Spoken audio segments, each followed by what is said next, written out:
ছাত্র আন্দোলন সামলানোর ক্ষেত্রে কিছু ভুল হয়েছে বলে স্বীকার করেছেন সাবেক প্রধানমন্ত্রী শেখ হাসিনার ছেলে সজীব ওয়াজেদ জয়। বলেছেন, আন্দোলনের শুরু থেকেই বিক্ষোভকারীদের সঙ্গে সরকারের আলোচনা করা এবং কোটার বিরুদ্ধে কথা বলা উচিত ছিল। বুধবার ভারতীয় সংবাদ মাধ্যম দ্য ইন্ডিয়ান এক্সপ্রেসকে দেওয়া এক সাক্ষাৎকারে এসব মন্তব্য করেছেন জয়।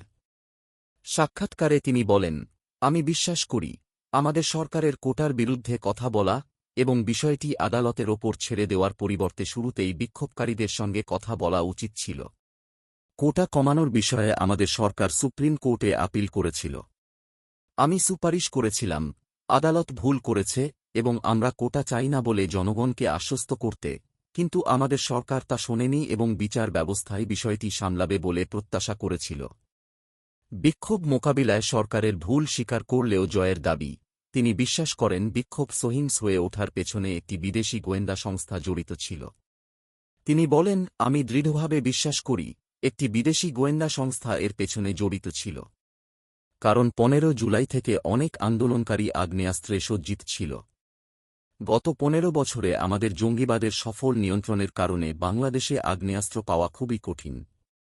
এমন পরিস্থিতিতে শুধুমাত্র একটি বিদেশি গোয়েন্দা সংস্থার পক্ষেই দেশে আগ্নেয়াস্ত্র পাচার ও বিক্ষোভকারীদের সরবরাহ করা সম্ভব। 5 আগস্ট শেখ হাসিনার দেশত্যাগের আগের 24 ঘণ্টার ঘটনার বর্ণনা দিয়ে জয় বলেন, পরিস্থিতি এত দ্রুত নিয়ন্ত্রণের বাইরে চলে যাবে তা একদিন আগেও তিনি বা তার মা কেউই ভাবেননি। তিনি বলেন, তার শেখ হাসিনা দেশ ছাড়ার কোনো ইচ্ছা ছিল না। তিনি পদত্যাগ করতে যাচ্ছিলেন, রাষ্ট্রপতির কাছে পদত্যাগপত্র জমা দেবেন এবং জনগণের উদ্দেশ্যে দেওয়া বিবৃতিতে এই ঘোষণা দেবেন।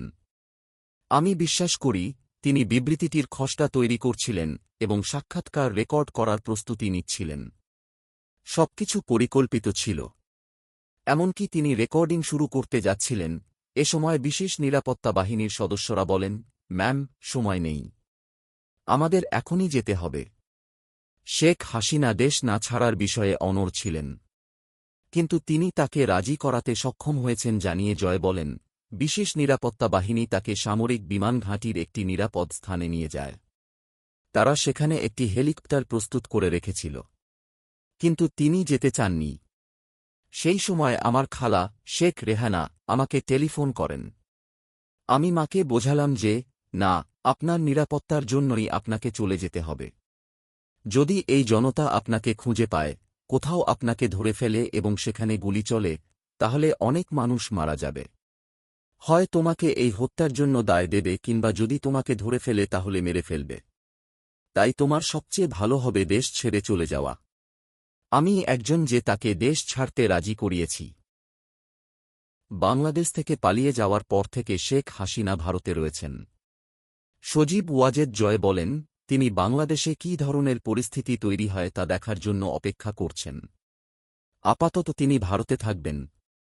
শেখ হাসিনার অন্য কোথাও যাওয়ার পরিকল্পনা ছিল কি না জানতে চাইলে জয় বলেন, তাকে হেলিকপ্টারে করে দেশ থেকে চলে যেতে হয়েছে। তাই তার একমাত্র গন্তব্য ছিল ভারত। কিন্তু তারপরে, আপনি জানেন, প্রধানমন্ত্রী নরেন্দ্র মোদীর সরকারকে ধন্যবাদ, তারা দ্রুত সাড়া দিয়েছে।